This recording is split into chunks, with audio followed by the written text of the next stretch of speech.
বদরপুরে ফের পুলিশের বড়সড় অভিযান, উদ্ধার হাজার হাজার ইয়াবা ট্যাবলেট।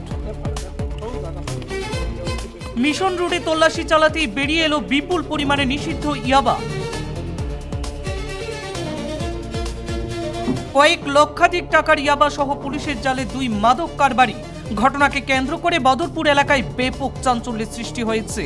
ফের বড়সড় সাফল্য পেল বদরপুর থানার পুলিশ।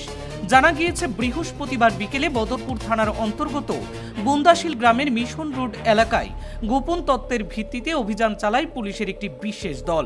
সূত্র মারফত খবর পাওয়া যায় ওই এলাকায় দুই যুবক বিপুল পরিমাণে নিষিদ্ধ মাদক নিয়ে ঘোরাফেরা করছে। খবর পাওয়া মাত্রই পুলিশ এলাকায় পৌঁছে নজরদারি শুরু করে এবং সন্দেহভাজন দুই যুবককে আটক করে তল্লাশি চালায়। তল্লাশি চলাকালীন তাদের কাছ থেকে উদ্ধার হয় প্রায় 10,000 ইয়াবা ট্যাবলেট। পুলিশ সূত্রে খবর, উদ্ধার হওয়া ইয়াবার আনুমানিক বাজার মূল্য কয়েক লক্ষাধিক টাকা হবে। উদ্ধার হওয়া মাদকদ্রব্য দেখে প্রাথমিকভাবে অনুমান করা হচ্ছে এগুলো বড়সড় পাচার চক্রের মাধ্যমে অন্যত্রে সরবরাহ করার পরিকল্পনা ছিল। এই ঘটনায় আটক দুই যুবকের নাম মকসুদ আলম ও শামীম হোসেন। উভয়ের বাড়ি বদরপুরের বুন্দাশিল গ্রামের মিশন রোড এলাকায় বলে জানা গিয়েছে। বর্তমানে ধৃতদের থানায় নিয়ে গিয়ে জোর জিজ্ঞাসাবাদ চালানো হচ্ছে।